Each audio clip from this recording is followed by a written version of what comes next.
नमस्कार साथियों, GKS academy के इस ऑनलाइन प्लेटफार्म पर मैं भवानी शंकर शर्मा आप सबका हार्दिक स्वागत करता हूं, अभिनंदन करता हूं। यह अत्यंत हर्ष का विषय है। जीकेएस एकेडमी आपके लिए ऑनलाइन प्लेटफार्म लेके आया है। आज हम इस ऑनलाइन प्लेटफार्म में हम रीट के लिए भाषा सेकंड में संस्कृत विषय की चर्चा करेंगे। भाषा सेकंड जो हमारे 30 अंकों का है और रीट में हमें ये विचार करना है कि हम 30 में से 30 नंबर कैसे लेके आए। इसलिए सबसे पहले इसके मुख्य रूप से दो भाग होते हैं। संस्कृत व्याकरण का भाग है पहला और दूसरा भाग है संस्कृत शिक्षण विधियों का। हम 15 नंबर का संस्कृत व्याकरण का भाग है और 15 नंबर का संस्कृत शिक्षण विधियों का। हम सबसे पहले संस्कृत व्याकरण के भाग की चर्चा करते हैं और फिर हम संस्कृत शिक्षण विधियों की चर्चा करेंगे। हमारा जो अध्यय है वो है कि हमारे 30 में से 30 नंबर आने चाहिए और हम ये 30 में से 30 नंबर लाने के लिए कैसे प्रयास करें। इसी क्रम में आज हम जो चर्चा करते हैं वो संस्कृत वर्णमाला से हम चर्चा करते हैं। वर्णमाला में संस्कृत व्याकरण की जब हम चर्चा करते हैं तो हमारे मन में एक स्वाभाविक जो प्रश्न आता है कि व्याकरण शब्द की जो है व्युत्पत्ति क्या है, व्याकरण शब्द की व्युत्पत्ति बताइए। इस प्रकार से हमें एग्जाम में प्रश्न पूछा जाता है कि व्याकरण शब्द से व्युत्पत्तिम दर्शयत, तो हम कह देंगे वी उपसर्ग है, आ उपसर्ग है, क्री धातु है और ल्युट प्रत्यय है, इनके से व्याकरण शब्द बना है।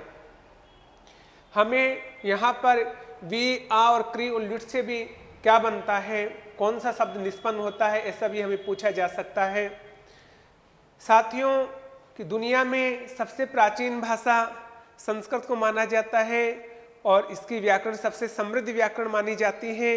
अब हमारे मन में स्वाभाविक प्रश्न आता है कि व्याकरण शास्त्र किसे कहते हैं, कौन सा शास्त्र व्याकरण शास्त्र कहलाता है, व्याकरण शास्त्र की परिभाषा क्या है। तो व्याकरण शास्त्र की परिभाषा है परिष्कृत और परिमार्जित जो शास्त्र होता है उसे व्याकरण शास्त्र कहते हैं। व्याकरण शास्त्र का कार्य भाषा को परिष्कृत करना होता है। हमारे संस्कृत व्याकरण की क्या परंपराएं रही है, संस्कृत व्याकरण का प्रारंभ कब से हुआ है, यह स्वाभाविक प्रश्न हमारे मन में आता है। और संस्कृत व्याकरण की दो प्रकार की परंपराएं रही है। पहली जो परंपरा है वो बृहस्पति परंपरा है और दूसरी जो परंपरा है हमारी वो माहेश्वरी परंपरा है। साथियों पहली जो परंपरा बृहस्पति परंपरा है, बृहस्पति परंपरा का जो प्रथम जनक है वो ब्रह्मा को माना जाता है। ऐसा माना जाता है कि जिस समय सृष्टि का जो उद्भव हुआ उसी समय भाषा का भी उद्भव हुआ और हमारे भाषा के जो कई सिद्धांतों में एक देवीय सिद्धांत है वो ये मानते हैं कि भाषा ईश्वर ने सृजित की है और इसी देवीय सिद्धांत के अनुसार भी ये माना जाता है कि दुनिया की पहली जो भाषा थी वह संस्कृत थी और हमारा बृहस्पति परंपरा में भी ये माना जाता है कि दुनिया की प्रथम भाषा संस्कृत रही है। ब्रह्मा जी इसके जनक है, ब्रह्मा ने संस्कृत का भाषा का निर्माण किया है। अब ये परंपरा ब्रह्मा जी से ये परंपरा किस रूप से हस्तांतरित हुई है, इस क्रम में सबसे पहले ब्रह्मा जी ने इसका जो ज्ञान है वो बृहस्पति को दिया, बृहस्पति ने ये ज्ञान इंद्र को दिया, इंद्र ने ये अग्नि को दिया और अग्नि ने यम को दिया और यम से ये रुद्र को प्राप्त हुआ और व्याकरण का ज्ञान रुद्र से वायु को प्राप्त हुआ और वायु से ये वरुण को प्राप्त हुआ। इस प्रकार से ये कर्मिक परंपरा चली है और इस परंपरा का हम बृहस्पति परंपरा कहते हैं। यहाँ पे प्राय हमें प्रश्न पूछा जाता है साथियों, संस्कृत व्याकरण से कति परंपरा, तो हम कह देंगे संस्कृत व्याकरण से परंपरा द्वयम अस्ति। संस्कृत व्याकरण के दो प्रकार की परंपरा है कि निम्नलिखित में से संस्कृत व्याकरण से परंपरा अस्ति या परंपरा नास्ति। इन दोनों परंपराओं में से कोई होगी तो हम कह देंगे अस्ति और इनमें से नहीं होगा तो हम कह देंगे नास्ति। या बृहस्पति और माहेश्वरी कौन सी व्याकरण की परंपरा है तो हम कह देंगे संस्कृत व्याकरण की। बृहस्पति परंपरा का जनक हमें पूछा जाएगा तो हम कह देंगे बृहस्पति परंपरा का जनक ब्रह्मा को माना जाता है, या ब्रह्मा से ये ज्ञान किस क्रम में स्थानांतरित हुआ तो ये हम क्रम बता देंगे। इसमें अब हम आगे बात करते हैं। इस परंपरा का जो प्रथम वैयाकरण है वो इंद्र को माना जाता है। साथियों, यहाँ वैयाकरण शब्द का अर्थ होता है जो व्याकरण को जानता है, व्याकरण को समझता है। और इस परंपरा का जो प्रथम प्रवक्ता है वो बृहस्पति को माना जाता है। इस परंपरा को कातंत्र परंपरा भी कहते हैं। यह प्रश्न हमें पूछा जा सकता है कि कातंत्र परंपरा कौन से परंपरा को कहा जाता है, तो हमारा आंसर होगा बृहस्पति परंपरा को कातंत्र परंपरा कहा जाता है।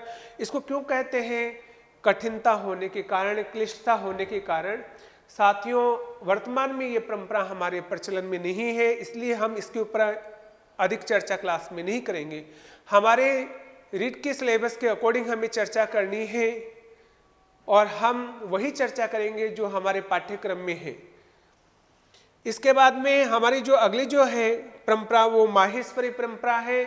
इस परंपरा का प्रथम जनक किसको माना जाता है? परंपरा का प्रथम जनक महेश को माना जाता है और शिव को माना जाता है। शिव ने के डमरू वादन से इस परंपरा का प्रारंभ होता है।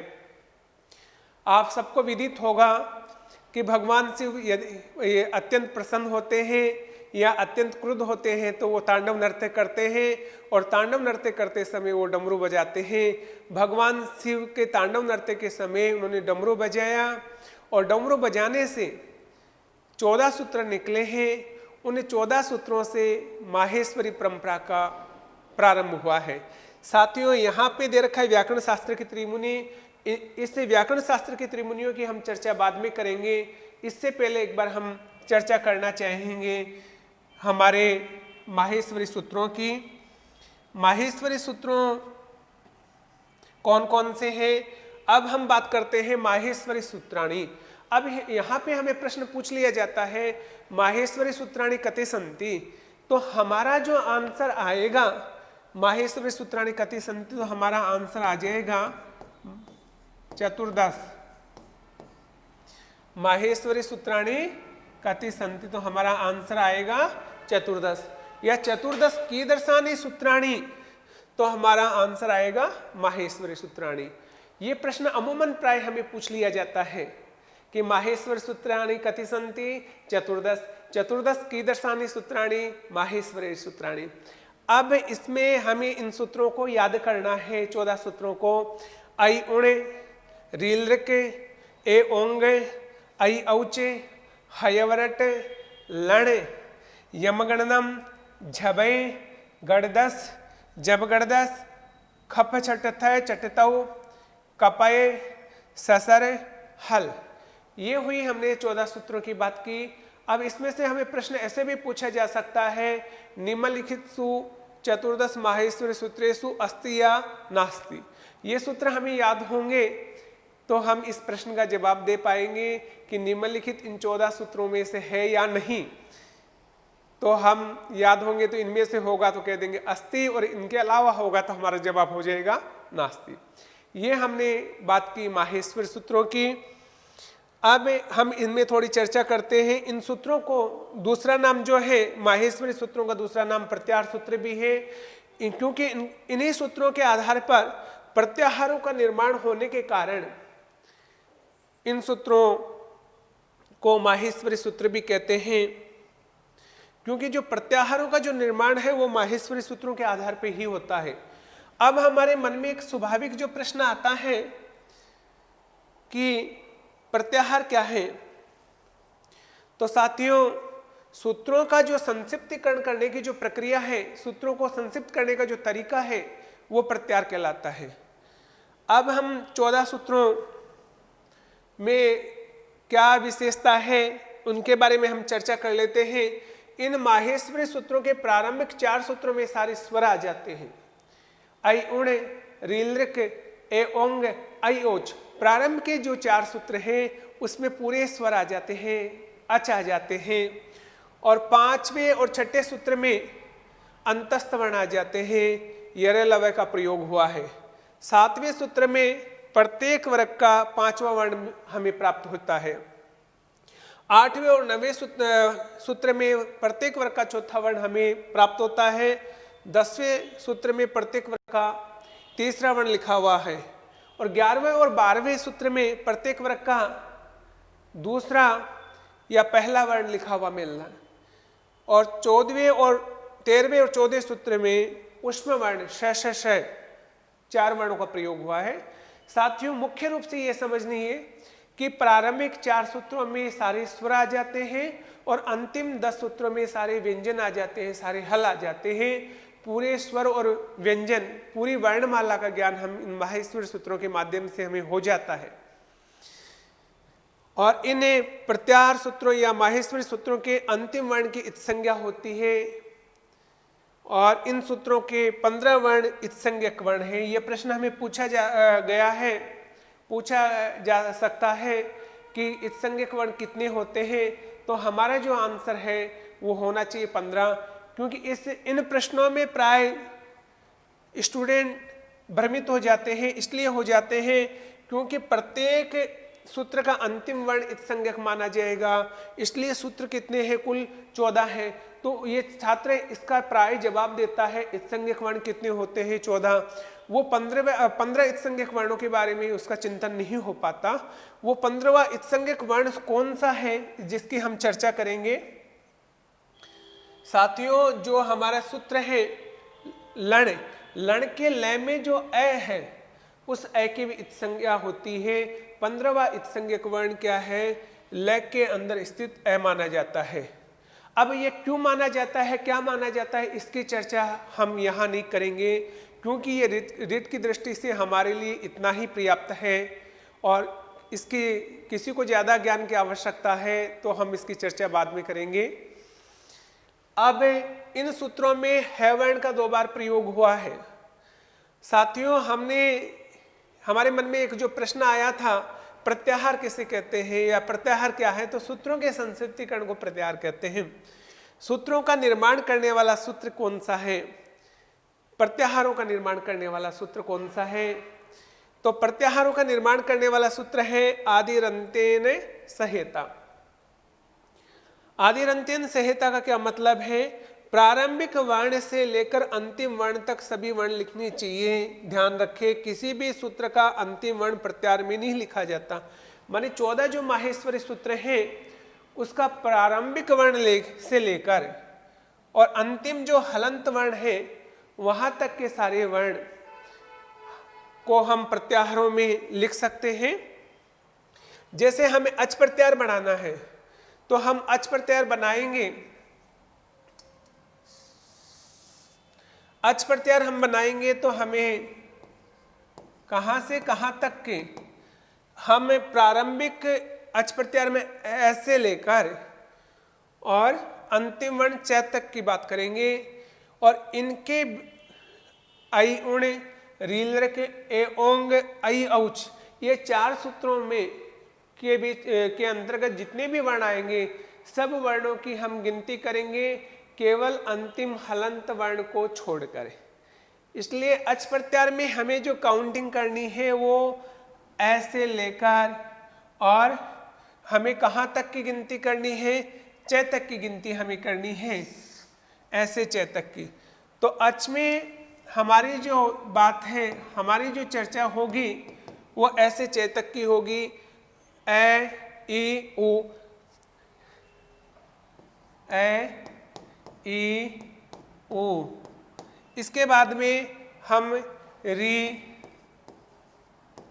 ली ए ओ, इसके अलावा आई औ। कुल कितने वर्ण हो गए हमारे, 1 2 3 4 5 6 7 8 9, तो हमारे अच कितने हुए, 9।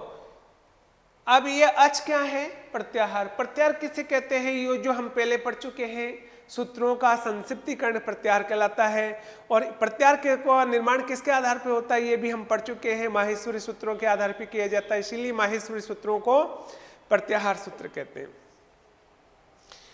अब यहाँ तक हमारी, जैसे हम इसमें अभ्यास करना चाहें तो एक प्रत्याहार में कौन कौन से वर्ण आते हैं ये भी हम यहाँ पर समझ सकते हैं। एक प्रत्याहार में वर्ण कहाँ से आते हैं, तो हमारी एक प्रत्याहार के वर्णों की जो हम गिनती करेंगे वो ई से शुरू करेंगे, ई, उ और री, ली। कुल कितने वर्ण आए एक प्रत्याहार में, ई, उ, री और ली। कुल 4 वर्ण आते हैं एक प्रत्याहार में। इस प्रकार से हम एच प्रत्याहार में कुल कितने वर्ण आएंगे, एच प्रत्याहार की जब हम चर्चा करेंगे तो एच प्रत्याहार में हमें गिनती जो शुरू करनी है वो ऐसे करनी है और हम गिनती की जो समाप्ति है वो च पे होगी। ए और च के बीच में अंतिम हलंत वर्ण को छोड़कर बाकी सारे वर्णों की गिनती की जाएगी। तो कितने वर्ण हो जाएंगे, ए, ओ और आई, औ। कुल कितने वर्ण, 4 वर्ण। ये 4 वर्ण कौन से प्रत्याहार में आएंगे, एच प्रत्याहार में आएंगे। ये हुई साथियों हमने चर्चा की प्रत्याहारों का निर्माण करने की, और हम प्रत्याहारों का निर्माण कर सकते हैं। आगे हम बात करते हैं प्रत्याहारों के निर्माण की। किसी भी सूत्र का अंतिम वर्ण लिखा नहीं जाता। अब सबसे बड़ा प्रश्न जो हमें पूछा जाता है, प्रत्याहारों की संख्या कुल कितनी होती है। इसमें काफ़ी सारे मेरे साथी भ्रमित रहते हैं, क्योंकि संस्कृत में प्रत्याहार 41 भी माने जाते हैं, 42 भी माने जाते हैं, 43 भी माने जाते हैं, 44 भी माने जाते हैं। पर जो सर्वमान्य जो मत है, जो लघु सिद्धांत कौमुदी के लेखक वरदराज ने जो माना है वो 42 प्रत्याहार मानते हैं। तो हमें जो प्रश्न पूछा जाए प्रत्याहारों के संबंधित, तो हमें प्रत्याहार कितने होते हैं, तो हमारा जो आंसर होना चाहिए वो 42 होना चाहिए। और इसमें 41 किसने बताए हैं, 42 किसने बताए हैं, 43 किसने बताए, 44 किसने बताए, इसकी यहाँ चर्चा की आवश्यकता नहीं है हमारे रीट के अकॉर्डिंग। अब हम वापस से जो चर्चा कर रहे हैं वो हम बात करेंगे संस्कृत व्याकरण के त्रिमुनि की बात करेंगे। संस्कृत व्याकरण में माहेश्वरी परंपरा में व्याकरण शास्त्र के त्रिमुनि माने गए हैं। इसमें हमें प्रश्न पूछा जाता है संस्कृत व्याकरण के कितने मुनि माने गए हैं, तो हमारा आंसर होगा संस्कृत व्याकरण के त्रिमुनि माने गए हैं। संस्कृत व्याकरण के त्रिमुनि कौन कौन से हैं, तो पहला मुनि जो है वो पाणिनि है, और पाणिनि ने अष्टाध्यायी का निर्माण किया है। अष्टाध्यायी में किसका निर्माण किया है इन्होंने, अष्टाध्यायी में पाणिनि ने सूत्रों का निर्माण किया है। दूसरे जो मुनि है वो कात्यायन है, और कात्यायन को हम वरुचि भी कहते हैं। उन्होंने किसका निर्माण किया है, वार्तिकों का निर्माण किया है। तीसरे जो मुनि है हमारे पतंजलि, पतंजलि ने किसका निर्माण किया है, महाभाष्य का निर्माण किया है। साथियों एक प्रश्न प्राय इनमें से पूछ लिया जाता है, सूत्रों का निर्माण किसने किया, तो हम क्या बताएंगे, सूत्रों का निर्माण पाणिनि ने किया। और या पिछले रीट के अंदर पूछा गया है प्रश्न, आया हुआ प्रश्न है वार्तिकों का निर्माण किसने किया, तो वार्तिकों का निर्माण किसने किया, तो हमारा जवाब हो जाएगा वार्तिकों का निर्माण कात्यायन ने किया। या कात्यायन का दूसरा नाम क्या है, तो कात्यायन का दूसरा नाम वरुचि, या वरुचि किसका दूसरा नाम है, कात्यायन का। कात्यायन ने किसका निर्माण किया, वार्तिकों का। अगला पतंजलि ने किसका निर्माण किया, महाभाष्य का, या महाभाष्य का निर्माण किसने किया, पतंजलि का। ये हम बता देंगे। पाणिनि ने सूत्रों का निर्माण किया, कात्यायन ने वार्तिकों का निर्माण किया, पतंजलि ने महाभाष्य का निर्माण किया। इन तीनों मुनियों की जो रचना है वो किस नाम से पुकारी जा गई है, उनको तदुक्ति के नाम से भी पुकारा जाता है। अब कई बार पूछ लेते हैं तदुक्ति के अंदर कौन कौन से मुनियों की रचना आती है, पाणिनि, कात्यायन या पतंजलि या उपयुक्त सभी, तो हमारा आंसर होगा उपयुक्त सभी। अब साथियों इस चर्चा के क्रम में हमें कई बार ये होता है कि पाणिनि भी वह कोई किसी विषय को किसी विषय पे पाणिनि का अलग मत हो, उसी विषय पर कात्यायन का अलग मत हो, उसी विषय पर पतंजलि का अलग मत हो। एक ही विषय पे तीनों मुनियों का अलग अलग मत हो तो कौन से मुनि की बात को हमें सबसे ज्यादा प्रामाणिक माननी चाहिए, कौन से मुनि की बात को स्वीकार्य है। इस संदर्भ में संस्कृत व्याकरण में एक नियम बताया गया है साथियों, मुनि नाम यथोत्तरम प्रमाण्यम। इसका क्या अर्थ है मुनि नाम यथोत्तरम प्रमाण्यम, माने किसी भी विषय पर विवाद आने पर बाद वाले मत को प्रमाणिक माना जाएगा। इन त्रिमुनियों में सबसे प्रमाणिक मत पतंजलि का माना जाएगा। माने किसी विषय के ऊपर, कोई भी सब्जेक्ट के ऊपर पाणिनि कुछ कह रहे हैं, कात्यायन जी कुछ कह रहे हैं और पतंजलि जी कुछ कह रहे हैं, तो इनमें परस्पर मतभेद है, विवाद है, तो हम पाणिनि की बजाय कात्यायन की बात को प्रमुख मानेंगे और कात्यायन की बजाय हम सबसे महत्वपूर्ण बात मानेंगे पतंजलि की, और इन तीनों में सबसे महत्वपूर्ण पतंजलि की बात मानी जाएगी। पतंजलि के बाद में कात्यायन की महत्वपूर्ण बात मानी जाती है और अंत में, सबसे अंत में आएगा पाणिनि की बात। अब ये तो थी हमारी जो चर्चा संस्कृत वर्णमाला में त्रिमुनियों की। अब हम इन त्रिमुनियों के संक्षिप्त परिचय की चर्चा कर लेते हैं। सबसे पहले हम बात करते हैं संक्षिप्त चर्चा में पाणिनि का। पाणिनि के पिता का नाम पणिन है। प्राय हमें पूछ लिया जाता है पाणिनि पितुः नाम किम, पाणिनि के पिता का नाम क्या है, तो हम कह देंगे पणिन, या पणिन इत्यस्य पुत्रः कः, पणिन का पुत्र कौन है, तो हम कह देंगे पाणिनि। पाणिनि के माता का नाम दाक्षी, पाणिनि के गुरु का नाम आचार्यवर्ष या उपवर्ष। गुरु के नाम में साथियों हमें कई जगह देखने को मिलता है, कुछ जगह आचार्यवर्ष दे रखा है, कहीं पे उपवर्ष दे रखा है, इसलिए हम दोनों ही नाम सही मानते हैं। और पाणिनि का जो जन्म स्थान है वो साथियों तक्षशिला विश्वविद्यालय नहीं है। यहाँ पर गलती से साथियों तक्षशिला विश्वविद्यालय टाइप हो चुका है। पाणिनि का जो जन्म स्थान है वो सलातुर गांव है, सलातुर गांव है जो लाहौर के, पाकिस्तान के लाहौर कस्बे के समीप है। पाकिस्तान के लाहौर के समीप स्थित है। यहाँ जो तक्षशिला विश्वविद्यालय है, पाणिनि का जन्म स्थान सलातुर गांव पाकिस्तान के लाहौर के कस्बे के समीप माना जाता है। ये तक्षशिला विश्वविद्यालय क्या है, पाणिनि का अध्ययन, पाणिनि का अध्ययन, पाणिनि जी का अध्ययन जो है वो कहाँ पर हुआ है, वो पाणिनि जी का जो अध्ययन है वो तक्षशिला विश्वविद्यालय से हुआ है। तक्षशिला विश्वविद्यालय दुनिया में पहला ज्ञान का केंद्र माना जाता है। ऐसा माना जाता है कि यहाँ पर पढ़ने के लिए विदेशों से छात्र आते थे और उनका साक्षात्कार लिया जाता था, और द्वार पे बैठने वाले द्वारपाल इतने ज्ञानी होते थे कि अधिकांश छात्रों को तो वो लोग ही रिजेक्ट कर देते थे। चीनी यात्री हेनसांग ने भी अपनी यात्रा वृत्तांत में तक्षशिला के बारे में लिखा है। पाणिनि जो वर्तमान में रावलपिंडी पाकिस्तान में स्थित है तक्षशिला विश्वविद्यालय जो जर्जर अवस्था में, पाणिनि इसी विश्वविद्यालय के छात्र रहे हैं। अब पाणिनि के जो प्रसिद्ध ग्रंथ जो है उसका क्या नाम है, पाणिनि के प्रसिद्ध ग्रंथ का नाम अष्टाध्यायी है और इसी अष्टाध्यायी का दूसरा नाम शब्दानुशासन है।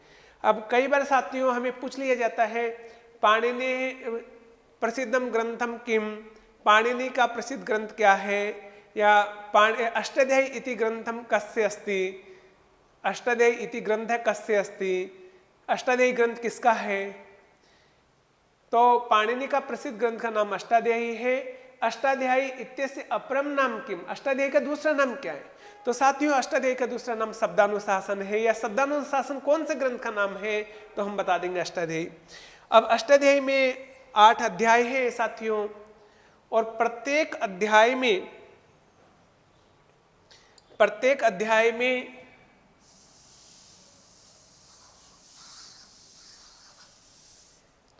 प्रत्येक अध्याय में चार चार पाद होते हैं।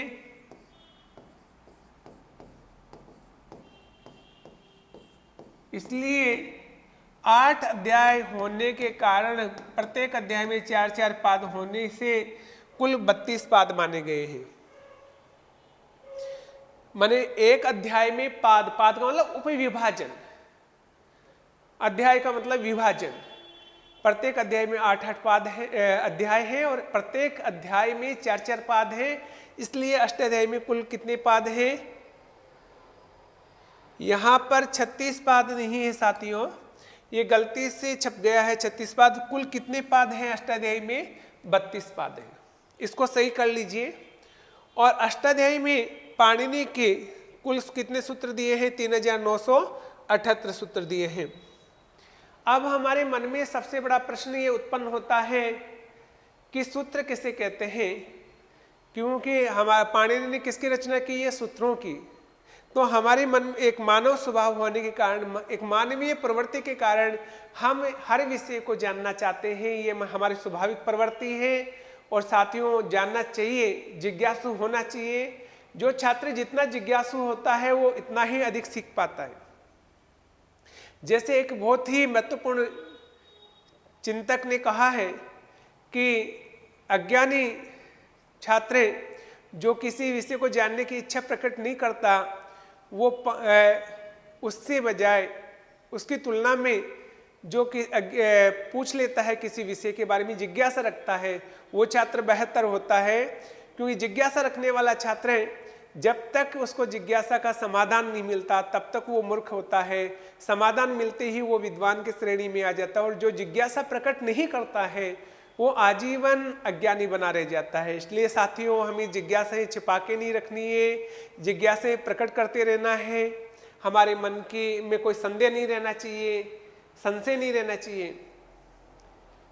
और हमारा सौभाग्य है कि हम संस्कृत भाषा को पढ़ रहे हैं, प्राचीन भाषा को पढ़ रहे हैं, देव भाषा को पढ़ रहे हैं, अमृत भाषा को पढ़ रहे हैं। संदेह अस्ति या नास्ति? संदेह नास्ति, संदेह नहीं होना चाहिए। तो सूत्र की सामान्य परिभाषा क्या है? सूत्र किसे कहते हैं? जिसमें अल्प अक्षरों का प्रयोग हुआ हो, जिसमें अक्षर कम हो, जो संदेह रहित हो, जिसमें कोई डाउट ही नहीं होना चाहिए, सारे से परिपूर्ण हो, जो सारवान हो, भाषा के व्यापक क्षेत्र में प्रवृत्ति वाला हो। और भाषा के व्यापक क्षेत्र में प्रवृत्ति वाला हो। भाषा के व्यापक क्षेत्र में प्रवृत्ति का मतलब क्या है? बहुत विस्तारित हो, हर जगह लागू होने वाला हो, रोक टोक से रहित हो। वह क्या कहलाता है? सूत्र कहलाता है। अब आपको पूछा जा सकता है अल्प अक्षरों का प्रयोग हुआ हो या जो संदेह से रहित हो, सार से परिपूर्ण हो, वह क्या कहलाता है? हम कह देंगे सूत्र कहलाता है। अब हम आगे जो चर्चा करते हैं, हमारे त्रिमुनियों में दूसरे मुनि हैं कात्यायन, जिनको हम वरुचि भी कहते हैं। कात्यायन ने पाणिनि के 1500 सूत्र पे लगभग, यहां साथियों लगभग का मतलब क्या है? ये निश्चित नहीं है, श्योर नहीं है, प्राय लगभग 3000 से 4000 वार्तिक लिखे हैं। और कात्यायन दक्षिण भारत के थे, दाक्षिणात्य थे कात्यायन जी। कई बार हमें पूछ लिया जाता है कि कात्यायन थे उत्तर भारत के, मध्य भारत के, दक्षिण भारत के, पूर्व भारत के। तो हमारा जवाब होना चाहिए साथियों कात्यायन जी दक्षिण भारत के थे। अब कौन से राज्य के थे, कहाँ के थे, ये हमें ज्ञात नहीं है साथियों।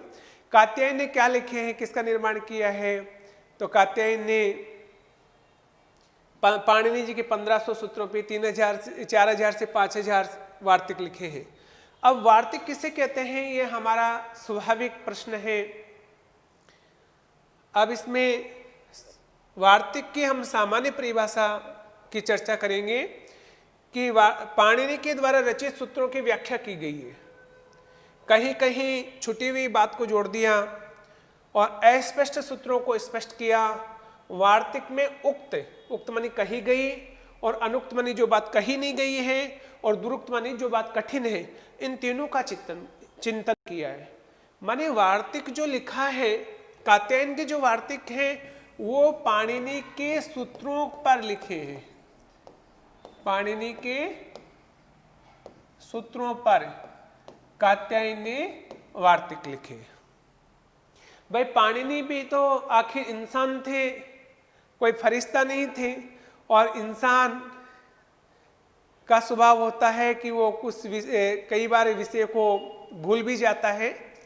तो कात्यायन जी ने मुख्य रूप से पाणिनि के सूत्रों की समीक्षा की, पाणिनि के द्वारा रचित सूत्रों की व्याख्या की है, और वो व्याख्या करना ही एक अपने आप में वार्तिक है। पाणिनि के सूत्रों में देखा उन्होंने कहीं कहीं कुछ जल्दीबाजी में पाणिनि जी किसी विषय को कोई छोड़ दिया था, कोई बात जो जोड़नी थी सूत्रों में वो नहीं जोड़ पाए, छूट गई, तो उस बात को कात्यायन जी ने जोड़ दिया। और जो अस्पष्ट सूत्र थे जिनको अच्छे से पाणिनि जी एक्सप्लेन नहीं कर पाए, उस बात को कात्यायन जी ने एक्सप्लेन कर दिया। और इसलिए वार्तिक में उक्त मानी जो कही थी पाणिनि ने, उस बात पे भी उन्होंने बात की, और जो बात पाणिनि ने अनुक्त मानी पाणिनि ने कही नहीं थी, उस बात पे भी उन्होंने चर्चा किया है। और जो दुरुक्त थी, जो कठिन विषय था, उस पे भी उन्होंने चिंतन किया है। तो वार्तिक में उक्त, अनुक्त और दुरुक्त का क्या हुआ है? चिंतन हुआ है। पाणिनि के द्वारा कहीं कहीं छुटी हुई जो बात थी उसको जोड़ा गया है, और अस्पष्ट बात थी उसको स्पष्ट किया गया है, और अनावश्यक बात थी उसको हटाया गया है। ये हुई वार्तिक की बात। अब हम हमारे व्याकरण शास्त्र के जो तृतीय मुनि हैं वो पतंजलि हैं। संस्कृत व्याकरण के तीसरे मुनि पतंजलि माने गए हैं। साथियों, यहाँ हमारे गलत टाइप हुआ है, पतंजलि है, पतंजलि नहीं है साथियों, ये गलती से टाइप हुआ है, पतंजलि माने गए हैं। इन्होंने महाभाष्य की रचना की है। महर्षि पतंजलि को कौन कौन से नामों से जाना जाता है? इन महर्षि पतंजलि को हम गोनर्दीय, गोणिका पुत्र, नागनाथ, अहिपति और शेषराज आदि नामों से भी जानते हैं। अब ये सारे पर्यायवाची से, ये सारे एक पतंजलि के ही नाम हैं। पतंजलि के कितने नाम हैं साथियों? पतंजलि के नाम कौन कौन से हैं? पतंजलि के नामों का उल्लेख करिए। निम्नलिखित में से पतंजलि है नाम अस्ति या पतंजलि है नाम नास्ति, ये भी हमें पूछा जा सकता है। चार नाम दे देंगे, निम्नलिखित में पतंजलि का नाम है या नहीं, तो हमें याद होगा तो हम कह देंगे नाम है, और हमें याद नहीं होगा तो हम कह देंगे नाम नहीं है। पतंजलि है नाम अस्ति या नास्ति, इनमें से आएगा तो हम कह देंगे पतंजलि नाम अस्ति, और इनके अलावा होगा तो नास्ति। इसलिए हम सभी नामों को याद कर लेंगे। पतंजलि का कौन कौन से नाम है साथियों? पतंजलि, पतंजलि के बाद में गोनर्दीय, गोनर्दीय के बाद में गणिका पुत्र, गणिका पुत्र के बाद में साथियों नागनाथ, नागनाथ के बाद में साथियों अहिपति, अहिपति के बाद में इनका नाम है शेषराज। पतंजलि के महाभाष्य में 84 और 85 आहानिक है। अब यहाँ पे प्रश्न पूछ लिया जाता है, पतंजलि है महाभाष्य कते आहानिक संति, या पतंजलि के महाभाष्य में कितने आहानिक है? तो आपको जोड़े में मिलेंगे साथियों। अब हमारे कई बार साथियों विद्यार्थियों को मन में प्रश्न आता है, सर 84 जवाब देना 85 देना है। आपको यह प्रश्न ये पूछा जाएगा, पतंजलि के महाभाष्य में कितने आहानिक हैं? 81, 82, 82, 83, 83, 84, 84, 85, इस प्रकार से युगल रूप से आपको दिए जाएंगे, और इनमें से आपको 84 और 85 आपको राइट करना है। साथियों, मन में एक स्वाभाविक प्रश्न हो सकता है आप लोगों के, आहानिक किसे कहते हैं? आहानिक क्या है? देखिए, इसके ऊपर भी हम चर्चा करते हैं। आहानिक कहते हैं एक दिन में किए जाने वाले कार्य को आहानिक कहते हैं। माने एक दिन में पढ़ी जाने वाली विषय वस्तु या एक दिन में पढ़ाई जाने वाली विषय वस्तु को आहानिक कहा जाता है। साथियों, समय का निर्धारण उस वक्त पतंजलि ने के समय उन्होंने अध्ययन के हिसाब से समय निर्धारित किया था कि एक दिन में जिस विषय वस्तु का अध्ययन अध्यापन करवाया जा सके वो उस विषय वस्तु को उन्होंने आहनि कहा। उस समय महाभाष्य को कोई सहज रूप से सरल रूप से पढ़ता तो उन्होंने ये माना कि 85 दिन में वो पढ़ सकता है, और कोई शीघ्रता से पढ़ेगा तो वो 84 दिन में पढ़ सकता है उस विषय वस्तु को। इसलिए महाभाष्य, पतंजलि के महाभाष्य में कुल कितने आहानिक हैं तो हम बता देंगे, पतंजलि के महाभाष्य में 84 और 85 आहानिक हैं।